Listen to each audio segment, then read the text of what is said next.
রাজধানীর ইফতার বাজারের খবরাখবর জানাতে বেইলি রোড থেকে যুক্ত হচ্ছেন সহকর্মী হাসিব পান্থ। হাসিব, বেইলি রোডের ইফতার বাজার সম্পর্কে জানতে চাই আপনার কাছে।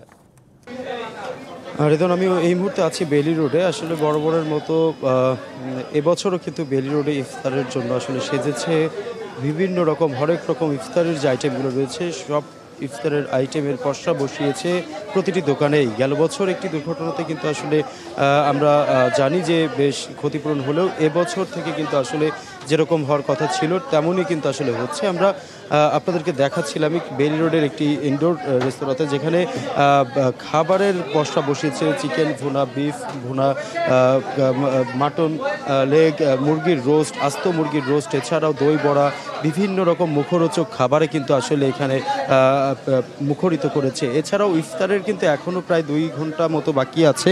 তারপরেও কিন্তু আসলে মানুষের যে ভিড় বা জমজমাট যে অবস্থাটি, সেটি এখন থেকে লেগে গিয়েছে। কেননা ইদানিং কিন্তু আসলে সড়কে বেশ যানজট হওয়ার কারণে কিন্তু যারা অফিসগামী থাকে বা যারা যাত্রী থাকে বা যারা বাসায় ফেরত যেতে চান, তারা কিন্তু আসলে এই সময়টাতে এসেই তাদের এই ইফতারগুলো কিন্তু আসলে তারা কিনে তাদের বাড়িতে ফেরে।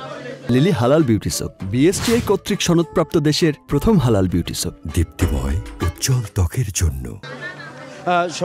আমরা দেখছিলাম আসলে বেইলি রোডের ইফতার বাজার থেকে বরাবরের মতো এবছরও কিন্তু আসলে সেজেছে ইফতারের দোকানগুলো। বিভিন্ন হরেক রকম আইটেম নিয়ে, হরেক রকম পসরা বসিয়ে তারা কিন্তু তাদের এই ইফতারের যে দোকানগুলো, সেই দোকানগুলো কিন্তু জমজমাট হয়ে উঠেছে। দুপুর 3টার পর থেকে কিন্তু আসলে এই বেইলি রোডের আশেপাশে যে সকল জায়গা ছিল, সমস্ত রেস্তোরাঁতেই আমরা দেখতে পেয়েছি যে বিভিন্ন রকম আইটেম নিয়ে তাদের এই ইফতারের পসরাটি বসিয়েছে। এবং আরেকটি বিষয় জানিয়ে দিই, সর্বনিম্ন একটি দোকানগুলোতে আমরা দেখতে পেয়েছি প্রায় অর্ধ শতাধিক, কোনোটিতে 80, 90, কোনোটিতে শতাধিক আইটেম নিয়েও কিন্তু আসলে ইফতার বাজারগুলোতে রমরমা করছে ইফতারের আইটেমগুলো।